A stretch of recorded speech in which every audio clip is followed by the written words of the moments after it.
Praise God, హల్లెలూయా. ప్రభువును రక్షకుడినైన యేసుక్రీస్తు నామములో మీ అందరికీ శుభములు తెలియజేస్తూ ఉన్నాను. ఈ ఉదయకాల సమయంలో దేవుని సన్నిధిలో చేరి దేవుణ్ణి స్తుతించి ఆరాధించుటకు ప్రభువు మనకిచ్చినటువంటి ఈ మంచి అవకాశమును బట్టి ప్రభువుని నేను స్తుతిస్తూ ఉన్నాను. దేవుని నామానికి మహిమ కలుగును గాక. ప్రియులారా, ఆలస్యం లేకుండా దేవుని వాక్యాన్ని చదువుకొని ధ్యానం చేసుకుందాము. నీ దేవుడైన యెహోవా నీకు అనుగ్రహించు దేశములో నీవు దీర్ఘాయుష్మంతుడు వగునట్లు నీ తండ్రిని నీ తల్లిని సన్మానించుము. నరహత్య చేయకూడదు, వ్యభిచరింపకూడదు, దొంగిలకూడదు, నీ పొరుగువాని మీద అబద్ధ సాక్ష్యము పలుకకూడదు, నీ పొరుగువాని ఇల్లు ఆశింపకూడదు, నీ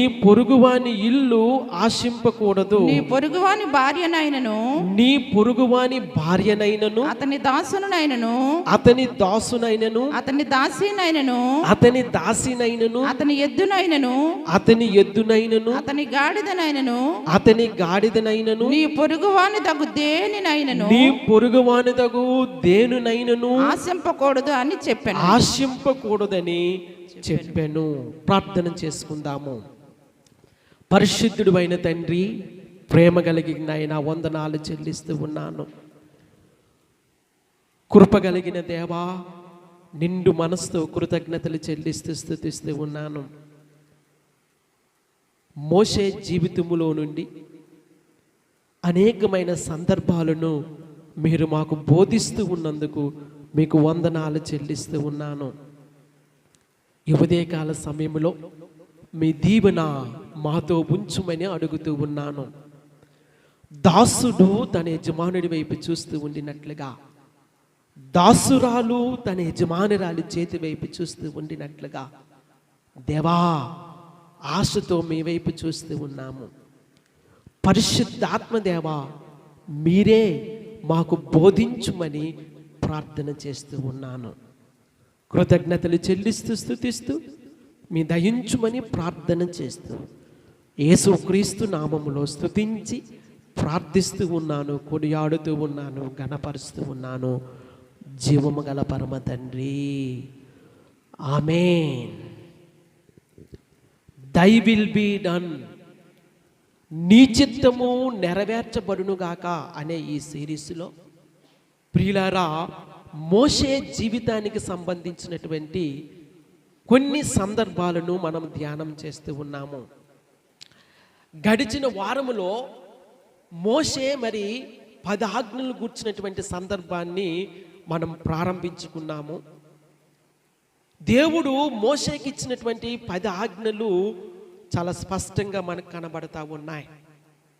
ప్రియులారా, అప్పుడు ఇప్పుడు ఎప్పుడూ కూడా దేవుని ఆజ్ఞలు సజీవమైనవి. ఈ మధ్య ఒక సంగతి నేను విన్నాను. చాలామంది మత నాయకులు ఏమనుకుంటూ ఉన్నారంటే, బైబిల్ గ్రంథములో ఉన్నటువంటి 10 ఆజ్ఞలు పాతవైపోయాయి, అవుట్డేటెడ్ అయిపోయాయి, కనుక వాటిని మార్చుదామని ఆలోచన చేస్తూ ఉన్నారంట. ప్రియులారా, ఈ ఉదయకాల సమయంలో ఒక ప్రాముఖ్యమైన సంగతిని నేను మీకు తెలియజేస్తూ ఉన్నాను. ప్రియులారా, దేవుడు మోషే ద్వారా ఇచ్చినటువంటి ఈ 10 ఆజ్ఞలు అవుట్డేటెడ్ కాదండి.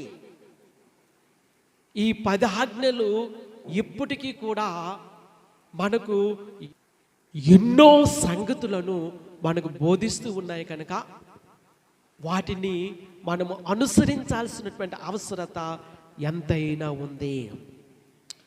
గమనించండి, గడిచిన వారములో ఈ 10 ఆజ్ఞలలో 4 ఆజ్ఞల గురించి మనం ధ్యానం చేశాము. ప్రియులారా, మొదటి 10 ఆజ్ఞలు దేవునితో మనకున్న సంబంధాన్ని, దేవుని విషయంలో మనం ఏ విధంగా ప్రవర్తించాలి అనే సంగతిని మనకు బోధిస్తూ ఉన్నాయి. తరువాత 6 ఆజ్ఞలు మనము మనుషులతో ఎటువంటి సంబంధాన్ని కలిగి ఉండాలి, మనుషుల విషయంలో ఏ విధముగా ప్రవర్తించాలి అనే సంగతిని మనకు బోధిస్తూ ఉన్నాయి. దేవుని నామానికి మహిమ కలుగును గాక. ఒక విషయాన్ని మనం జ్ఞాపకం చేసుకుందాము. మనము దేవునితో ఎంత చక్కని సంబంధాన్ని కలిగి ఉన్నామో మనుషులతో కూడా అంత చక్కని సంబంధాన్ని మనము కలిగి ఉండాలి. మొదటిది, దేవునితో మంచి సంబంధాన్ని మనం కలిగి ఉండాలి. ఆయన ఎవరు, ఆయన ఏమై ఉన్నారు గ్రహించి ఆయనకు విధేయత చూపించి దేవునిని మనము ఘనపరచాలి. అదే ప్రకారముగా మనుషులు మన సహోదరులతో కూడా సరైనటువంటి సంబంధాలను మనము కలిగి ఉండాలి. ప్రియులారా, లూకాసు వార్త 18వ అధ్యాయంలో యేసుక్రీస్తు ప్రభువారు ఒక ఉపమానాన్ని మనకు తెలియచేస్తూ ఉన్నారు. సుంకరి పరిసయ్యుని యొక్క ఉపమానం మనందరికీ తెలిసినదే. పరిసయ్యుడు దేవుని సన్నిధిలోనికి వచ్చి, నేను దశమ భాగం చెల్లిస్తూ ఉన్నాను, నేను ఉపవాసం ఉంటూ ఉన్నాను, నేను దొంగతనం చేయలేదు, నేను నరహత్య చేయలేదు, నేను వ్యభిచరించలేదు అని దేవుని ఎదుట ప్రార్థన చేస్తూ ఉన్నాడు. ప్రియులారా, ఇది అసత్యమైన ప్రార్థన నేను అనట్లేదు. నిజమే, ఆయన దేవునికి దశమ భాగం ఇస్తూ ఉన్నాడు, వారానికి 2 మార్లు ఉపవాసం ఉంటూ ఉన్నాడు, దొంగతనము చేయలేదు, నరహత్య చేయలేదు, వ్యభిచారము చేయలేదు. కానీ ఆయన ప్రార్థన దేవుడు అంగీకరించలేదు. ఒక విషయాన్ని మనం జ్ఞాపకం పెట్టుకోవాలి. ఆయన ప్రార్థనలో పొరపాటు లేదు, కానీ ఆయన ప్రార్థన వెనుక ఉన్న ఉద్దేశంలో పొరపాటు ఉంది. నేను ఆ స్త్రీ వలె, ఆ సుంకరి వలె లేనందుకు నిన్ను స్తుతిస్తూ ఉన్నాను అన్నాడు. ప్రియులారా, దేవునితో తనకు మంచి సంబంధం ఉండొచ్చు, కానీ తన సహోదరునితో, తన పొరుగువానితో ఆయనకు మంచి సంబంధం లేదు. ప్రియులారా, అందుకే పరిసయ్యుని ప్రార్థన దేవుడు అంగీకరించలేదు. కానీ సుంకరి అయిన వాడు దేవుని సన్నిధిలోనికి వచ్చి రొమ్ము కొట్టుకొనుటకై నేను ధైర్యము చాలక, నేను పాపిని, నన్ను క్షమించు అని అడిగినప్పుడు ఆ ప్రార్థన దేవుని సన్నిధిలోనికి చేరింది. ఆయన దేవుని చేత అంగీకరించబడ్డాడు. ప్రియులారా, దేవునితో మన సహవాసము, దేవునితో మన సంబంధము, దేవునితో మన నడక సరైనదిగా ఉండాలి. అదే సమయంలో మనుషులతో మన సహవాసము, మనుషులతో మన సంబంధము, మనుషులతో మన నడక సరైనదిగా ఉండాలి. ప్రియులారా, ఈ 10 ఆజ్ఞలలో 6వ ఆజ్ఞ నుంచి 10వ ఆజ్ఞ వరకు ఉండేటువంటి ఈ సందర్భాలు మనము మనుషులతో సరైన జీవితాన్ని జీవించాలి, మంచి సంబంధాన్ని కలిగి ఉండాలనే సంగతిని బోధిస్తూ ఉన్నాయి. దేవుని నామానికి మహిమ కలుగును గాక. హల్లెలూయా. ఈ దినాన వాటిని మనం చూద్దాము. 12వ వచనం, నీ దేవుడైన యెహోవా నీకు అనుగ్రహించి దేశములో నీవు దీర్ఘాయుష్మంతుడు వగునట్లు నీ తండ్రిని నీ తల్లిని సన్మానించుము. ప్రియులారా, మన తల్లిదండ్రులను సన్మానించాలి అనేది ఆజ్ఞలలో చాలా ప్రాముఖ్యమైనదిగా మనకు కనబడతా ఉంది. ప్రియులారా, ఈ ఆధునిక యుగములో ప్రేమ అనురాగాలు దుర్భరమైన పరిస్థితిలో ఉన్న ఈ సందర్భంలో దేవుని యొక్క ఆజ్ఞ ఎంత ప్రాముఖ్యమైనదో మనం చూద్దాము. ఈ మధ్య పెళ్ళిళ్ళలో వాక్యం చెప్పడానికి నేను వెళ్తా ఉన్నాను. అక్కడ ఒక మాట చదువుతూ ఉన్నాం. ఈ కారణము చేత పురుషుడు తన తల్లిని తండ్రిని విడిచి తన భార్యను హత్తుకొనెను. ఆది కాండంలో ఉంది ఆ మాట. ప్రియులారా, దాని అర్థము వివాహమైన తరువాత పురుషుడు తల్లిదండ్రులను తృణీకరించాలని నిర్లక్ష్య పెట్టాలని కాదండి. భార్యను హత్తుకుంటాడు, వారు ఏక శరీరమై ఉంటారు. కానీ తల్లిదండ్రులను సన్మానించాలి. చాలా మంది ఆ సంగతిని తప్పుగా అర్థం చేసుకుంటారు. పెళ్ళైన తరువాత పురుషుడు ఇంకా భార్యనే హత్తుకోవాలి, తల్లిదండ్రులతో సంబంధం లేదన్నట్లుగా అనుకుంటూ ఉంటారు. కానీ అది ప్రాముఖ్యమైన ఉద్దేశం కాదు. వారు ఏక శరీరమై ఉంటారు కనుక వారు ఒకరినొకరు హత్తుకొని ఉంటారు. కానీ పురుషుడు తల్లిని తండ్రిని సన్మానించవలసి ఉన్నది, దీర్ఘాయుష్మంతుడు వగునట్లు.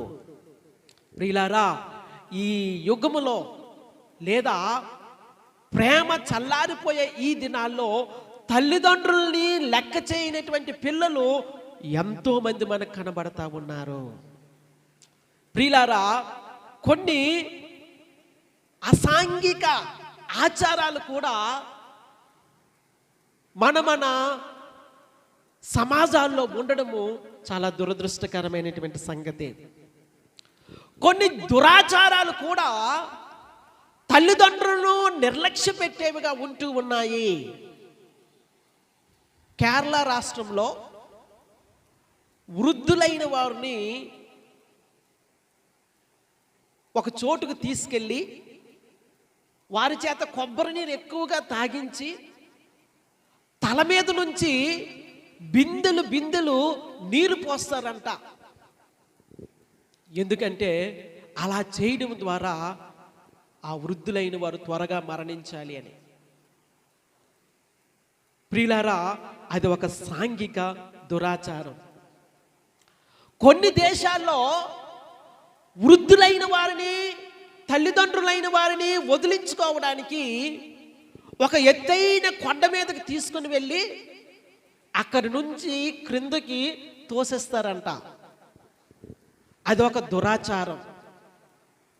ప్రియులారా, మరికొన్ని ప్రాంతాల్లో వృద్ధులైన వారిని భుజాల మీద తీసుకుని వెళ్ళి ఒక అడవిలో విడిచిపెట్టి వచ్చేస్తారంట.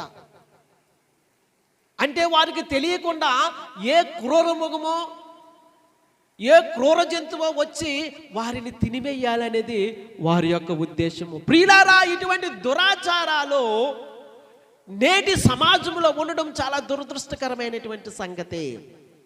ప్రియులారా, తల్లిదండ్రులు పిల్లలకి ఎప్పుడూ కూడా భారముగా ఉండకూడదు. దేవుని నామానికి మహిమ కలుగును గాక. తిమోతికి రాసిన పత్రికలో ఒక మాట ఉంది, చదువుదాము చూడండి. తిమోతికి రాసినటువంటి మొదటి పత్రిక 5వ అధ్యాయము 1-2 వచనాలు. వృద్ధుని గద్దింపక తండ్రిగా భావించి అతనిని హెచ్చరించుము. దేవుని నామానికి మహిమ కలుగును గాక. వృద్ధులైన వారిని తృణీకరించకూడదు. ప్రియులారా, దేవుని వాక్యములో ఒక మాట ఉంది, మనుష్యుడా నీవు ఏమి విత్తుతావో ఆ పంటనే కోస్తావు. ఈ దినాన నీ తల్లిదండ్రులను సరిగ్గా చూడలేకపోయినట్లయితే నీవు వృద్ధుడివైనప్పుడు ఆ పంటను నువ్వు కోయవలసి ఉంటుందనే సంగతిని జ్ఞాపకం చేస్తూ ఉన్నాను. దేవుని నామానికి మహిమ కలుగును గాక. ప్రియులారా, ఇంకా ఎన్నో సందర్భాలు అటువంటి ఉన్నాయి. కానీ మరొక మాట చూద్దాము. చూడండి, ఎఫెసీయులకు రాసిన పత్రిక 6వ అధ్యాయము 1, 2, 3 వచనాలు చదువుదాము. పిల్లలారా ప్రభువునందు మీ తల్లిదండ్రులకు విధేయులయుండుడి. ఇది ధర్మమే. నీకు మేలు కలుగునట్లు నీ తండ్రిని నీ తల్లిని సన్మానించుము. అప్పుడు నీవు భూమి మీద దీర్ఘాయుష్మంతుడు వగుదువు. దేవుని నామానికి మహిమ కలుగును గాక. ఒకసారి గట్టిగా హల్లెలూయా చెబుదామా? కనుక ప్రియులారా, తల్లిదండ్రులను తృణీకరించవద్దు. వారు సజీవంగా ఉండినప్పుడు వారి బాధ్యతను మనం నెరవేర్చవలసిన అవసరత ఎంతైనా ఉంది. దేవుని వాక్యం మనకు బోధిస్తూ ఉంది, నీవు దీర్ఘాయుష్మంతుడు మగునట్లు నీ తండ్రిని నీ తల్లిని సన్మానించు. 13వ వచనం, నరహత్య చేయకూడదు. ప్రియులారా, జీవం అనేది దేవుడిచ్చినది, ఈ జీవితము దేవుడిచ్చినది, ఈ ఆయుష్ ఈ ఆరోగ్యము దేవుడిచ్చినది. ఈ జీవము దేవుడిచ్చాడు గనుక ఈ జీవాన్ని తిరిగి తీసుకునే హక్కు దేవునికే ఉంది. కానీ పాపము విస్తృతమైనటువంటి ఈ ఆధునిక యుగములో మానవ జీవితానికి విలువ లేకుండా పోతూ ఉంది. ప్రియులారా, చిన్న చిన్న కారణాలకు మనుషులను చంపేసేటువంటి దురదృష్టకరమైనటువంటి దినాల్లో మనం జీవిస్తూ ఉన్నాం. చెడ్డ దినాల్లో మనము జీవిస్తూ ఉన్నాము. ఒక ఆయన ఒక సంగతి చెప్పాడు. బెంగళూరు నుంచి ఒక ఆయన వస్తూ ఉన్నాడంట. అతని జేబులో 30 రూపాయలు ఉన్నాయి. ఆ 30 రూపాయల కొరకు ఆ మనిషిని చంపేశారంట. ఎంత దురదృష్టకరమైన సంగతో ఆలోచన చెయ్యండి. ఆ మధ్య పేపర్లో చదివాను, ఒక చిన్న పాప ఇంటిలోకి వచ్చినప్పుడు ఆమె చెవిలో ఉన్నటువంటి ఆ బంగారు పోగుల కొరకు ఆ చిన్న పాపను చంపేసి బియ్యం వేసుకునే డబ్బాలో ఆమెను పెట్టి మూత పెట్టి దాచిందంట. బంగారు చెవి పోగుల కోసము చంటి బిడ్డను చంపేసి బియ్యపు డబ్బాలో దాచిందంట. ఎంత దురదృష్టకరమైన దినాల్లో మనం జీవిస్తూ ఉన్నామో. మనం బ్రతకడానికి లేదా మనుష్యులు బ్రతకడానికి స్వార్థము కొరకు ఎవరినైనా చంపడానికి తెగించే దురదృష్టకరమైన దినాల్లో మనం ఉన్నాము. ప్రియులారా, నరహత్య చేయకూడదని దేవుని వాక్యం మనకు బోధిస్తూ ఉంది. ప్రియులారా, నరహత్య చేయడం అంటే క్రొత్త నిబంధన ప్రకారము మారణాయుధాన్ని తీసుకొని ఒక వ్యక్తిని ఫిజికల్గా చంపడమే కాదు. ప్రియులారా, ఒక వ్యక్తిని మాటలతో కూడా చంపేయొచ్చు, అవమానపరిచి చంపేయొచ్చు. ప్రియులారా, అటువంటి సందర్భాలు కూడా చాలా ఉన్నాయి. అవి చాలా దురదృష్టకరమైనటువంటి సంగతి. ఒక్క మాట చదువుదాము. మత్తయి సువార్త 5వ అధ్యాయము 21 నుండి 26 చదువుకుందాం.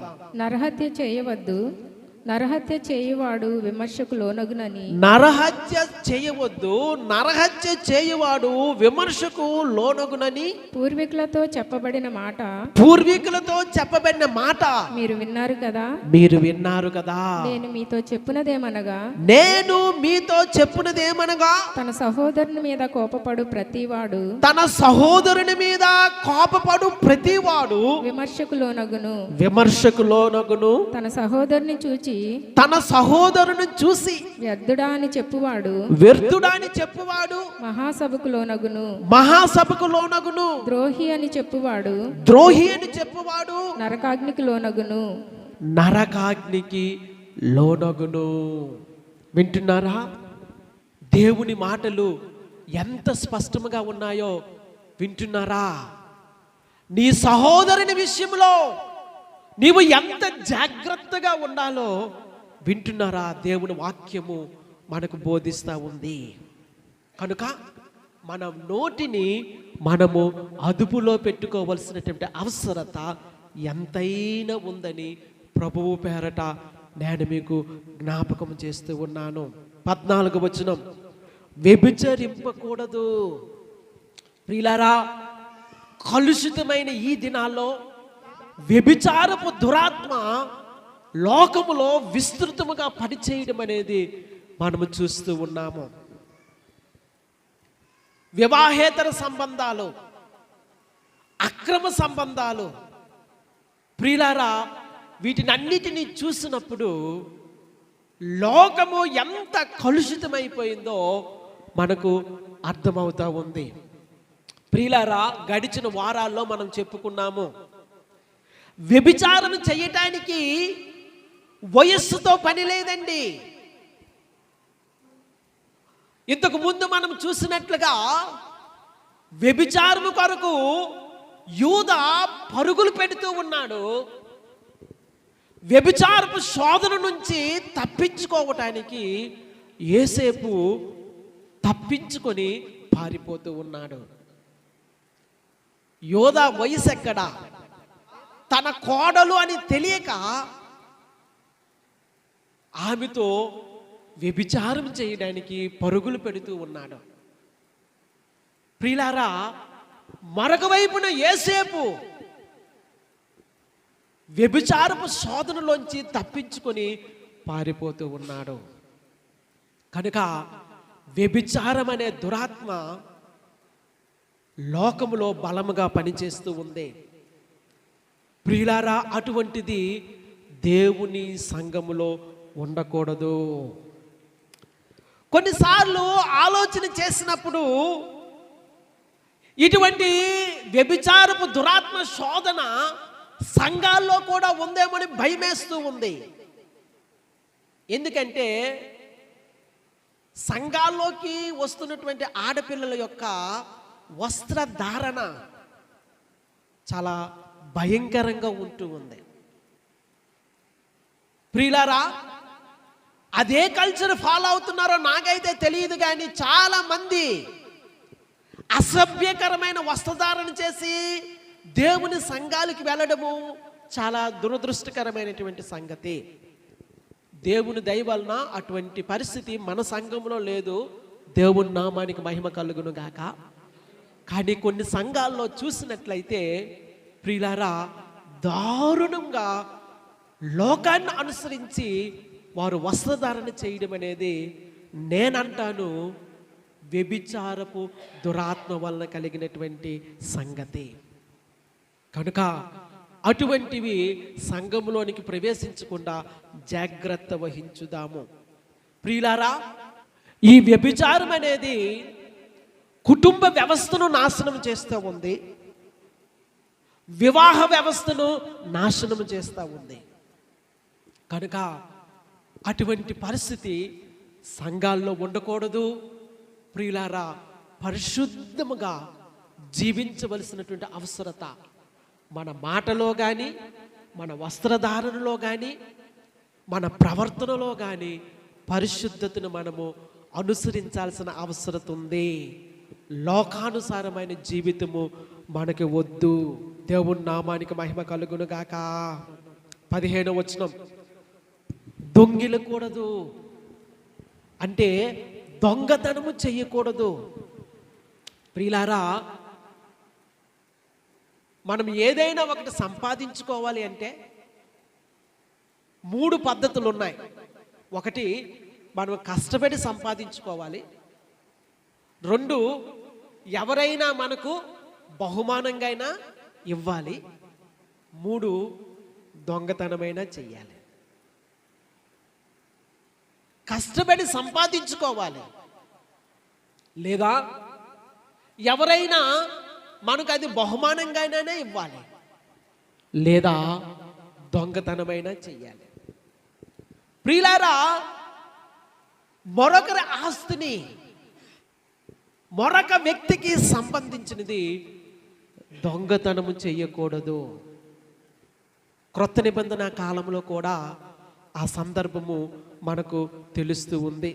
ఎఫెసీ పత్రిక 4వ అధ్యాయము 27-28 వచనాలు చదువుకుందాము. అపవాదికి చోటియ్యకుడి, అపవాదికి చోటియ్యకుడి, దొంగిలివాడు ఇక మీదట దొంగిలక, దొంగిలవాడు ఇక మీదట దొంగిలక, అక్కరగలవానికి పంచిపెట్టుటకు, అక్కరగలవానికి పంచిపెట్టుటకు వీలు కలుగు నిమిత్తము, వీలు కలుగు నిమిత్తము తన చేతులతో మంచి పని చేయుచు కష్టపడవలెను. తన చేతులతో మంచి పని చేయుచు కష్టపడవలెను.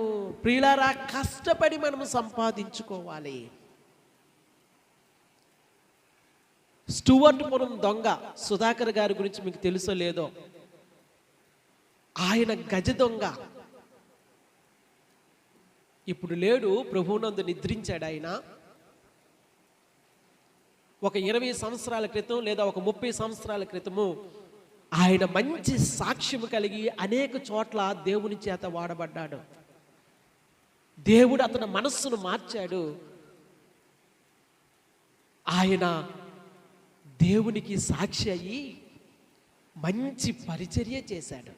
దేవుని నామానికి మహిమ కలుగును కాక. ప్రియులారా, దొంగతనం చేయడం అంటే ఏదో ఎవరికో ఉన్న ఆస్తిని మనం తీసుకొచ్చేయడమే కాదు, అన్యాయముగా మనం ప్రవర్తించినట్లయితే అది దొంగతనముతో సమానము. ప్రభువునందు నాకొక సహోదరుడు తెలుసు. ఆయన బంగారం పని చేస్తాడు. ఆయన ఒకసారి చెప్పే మాట ఏంటంటే, కొంతమంది వారి జీవనోపాధికో లేకపోతే వారికి ఉన్నటువంటి బుద్ధిని బట్టో రాత్రిపూట దొంగతనం చేస్తారండి. ఆయన బంగారం పనివాడు గనక ఆయన చెప్పిన మాట ఏంటంటే, మేమైతే పగలే దొంగతనం చేస్తామండి. రాఘవ మేషన్ తెలిసే ఉంటుంది. రాత్రిపూట దొంగతనాలు చేసేవారు వేరు, కానీ పగటిపూట మేము దొంగతనం చేస్తాం. నువ్వు ఎంత తూకం వేసి ఇచ్చినా వాడు తీసుకోవలసింది వాడు తీసుకుంటాడు. ఏమండి, మన ముందు అలాగ కనికట్టు చేస్తారు అంతే, తూకం వేయడం కనికట్టు చేస్తారు అంతే. కనుక ఆయన చెప్పిన మాట ఏంటంటే, కొంతమంది రాత్రి దొంగతనం చేస్తారు కానీ మేము పగలే దొంగతనం చేస్తామండి అంటారు. ఇటువంటి వాటినే వైట్ కాలర్ స్కామ్స్ అంటారు. దొంగోడ్లా కనిపించక్కర్లా. ప్రియులారా, ఇతరుల దగ్గర నుంచి ఉండేది మనము లాక్కోవాలి, తీసుకోవాలి అనే బుద్ధి ఎవరికైతే ఉంటుందో అదే దొంగ బుద్ధి. క్రైస్తవులమైన వారము ఇటువంటి యాటిట్యూడ్తో ఉండకూడదు. దేవుని నామానికి మహిమ కలుగును గాక. కష్టపడి పని చేయాలి. మన కష్టాన్ని చూసి దేవుడు మనకు కావలసినవన్నీ కూడా అనుగ్రహిస్తాడు. దొంగలకూడదు. 16వ వచనం, నీ పొరుగువాని మీద అబద్ధ సాక్ష్యము పలుకకూడదు. ప్రియులారా, ఎంత మంచి ఆజ్ఞ చూడండి. నీ పొరుగువాని మీద అబద్ధ సాక్ష్యము పలుకకూడదు. కొంతమందికి అబద్ధం చెప్పడం వెన్నతో పెట్టిన విద్య. తడుముకోకుండా అబద్ధం చెప్పేస్తారు, ఆలోచించుకోకుండా అబద్ధం చెప్పేస్తారు. అవసరంలా. ప్రియులారా, అబద్ధము అనేది మన విరోధైన అబద్ధికుడైన సాతాను నుండి వస్తూ ఉంది. సాతానుని గురించి దేవుని వాక్యము, వాడు అబద్ధికుడు, అబద్ధమునకు జనకుడు. ప్రియులారా, అటువంటి అబద్ధ సాక్ష్యం అనేది మనము చెప్పకూడదు. చాలా జాగ్రత్త వహించాలి. ఇవన్నీ మనము నేర్చుకోవలసిన సంగతులు.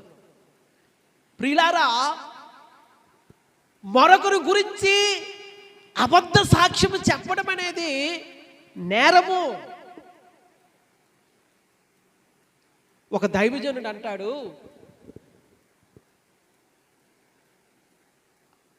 మనం మాట్లాడుకున్నప్పుడు అక్కడ లేని వ్యక్తి గురించి మనం మాట్లాడకూడదంట.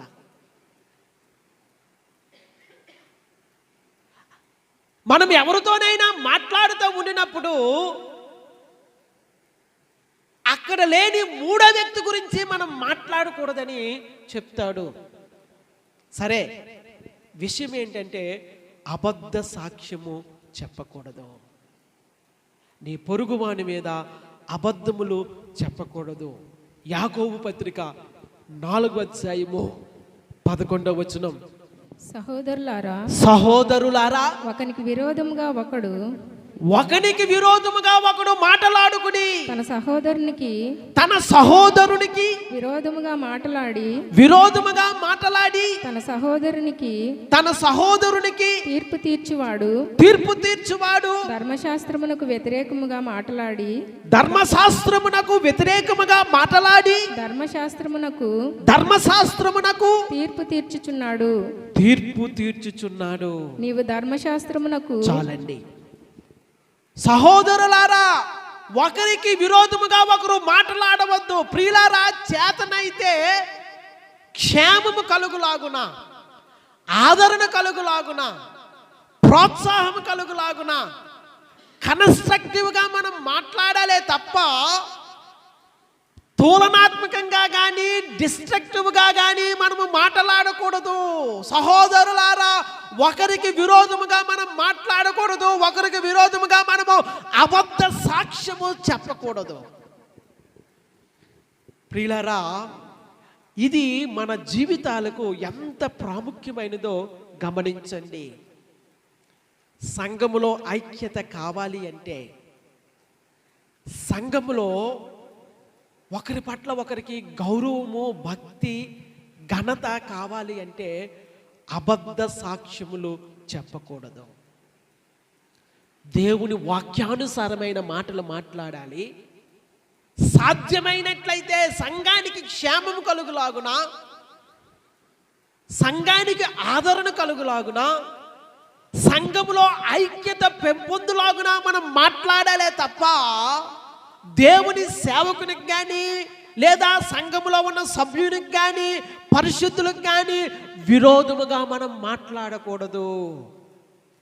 దేవుని వాక్యము బోధిస్తూ ఉంది, అబద్ధ సాక్ష్యము తెలుపకూడదు.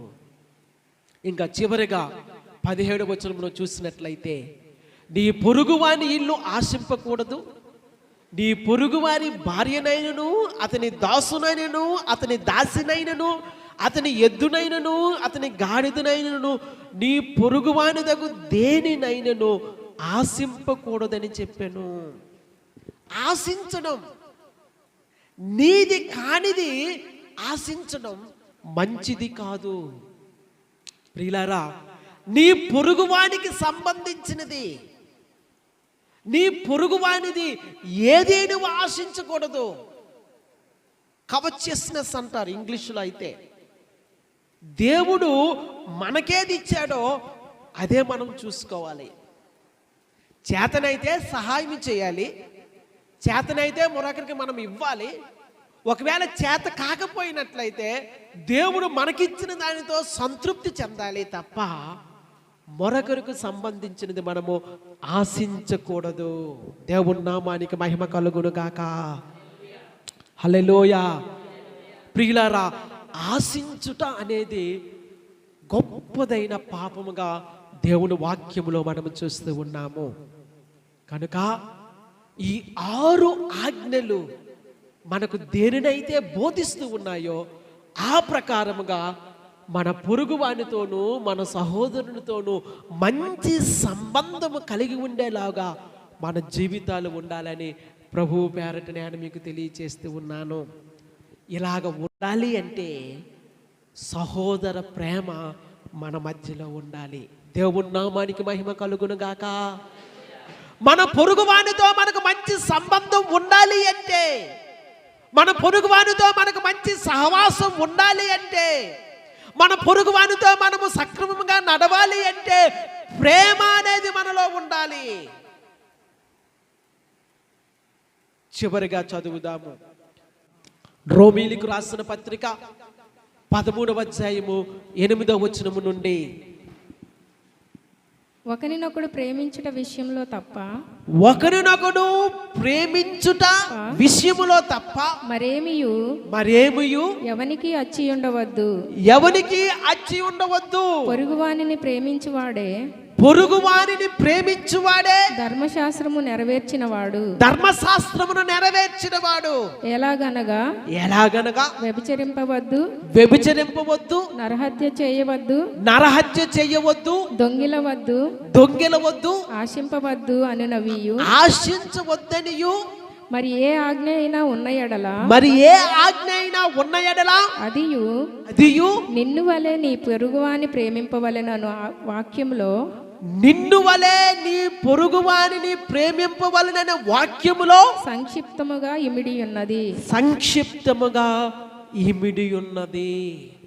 ప్రియులారా, తన పొరుగువాన్ని ప్రేమించేవాడు నరహత్య చేయడు, తన పొరుగువాన్ని ప్రేమించేవాడు వ్యభిచరించడు, తన పొరుగువాన్ని ప్రేమించేవాడు దొంగతనము చేయడు, తన పొరుగువాన్ని ప్రేమించేవాడు అబద్ధ సాక్ష్యం చెప్పడు, తన పొరుగువాన్ని ప్రేమించేవాడు తన పొరుగువానికి చెందినది దేనిని ఆశించడు.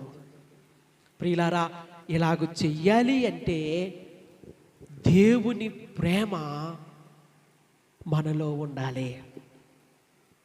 ప్రియులారా, అటువంటి ప్రేమ కలిగి దేవుని చిత్తాన్ని జరిగిస్తూ దేవుని కృపలో మనం ముందుకు వెళదాము. మనము కోరుకోవలసినది ఈ లోక సంబంధమైనది కాదు, దైవికమైనటువంటి ఆజ్ఞలను మనము నెరవేరుస్తూ దేవుని చిత్తాన్ని జరిగిస్తూ దేవుని కృపలో ముందుకు వెళ్ళాలి అని ప్రభువు పేట తెలియచేసుకుంటూ ఈ నా మాటలు ముగిస్తూ ఉన్నాను. అటువంటి కృపను పరిశుద్ధాత్మ దేవుడు మనందరికీ ఇచ్చి నడిపించి దీవించి ఆశీర్వదించునుగాక. ఆమేన్. ప్రార్థన. పరిశుద్ధుడు అయిన తండ్రి, ప్రేమ కలిగిన ఆయన వందనాలు చెల్లిస్తూ ఉన్నాను. పరిశుద్ధుడు అయిన దేవుడు నీవు గనుక మేమును పరిశుద్ధముగా జీవించాలి అని మీరు మాకు ఆజ్ఞాపించారు.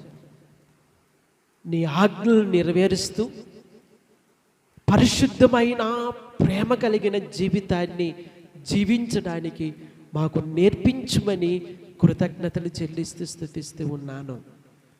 దీవించి దర్శించండి, మీ కృప చూపించండి.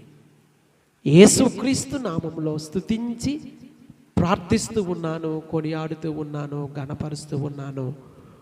జీవము గల పరమ తండ్రి. ఆమేన్.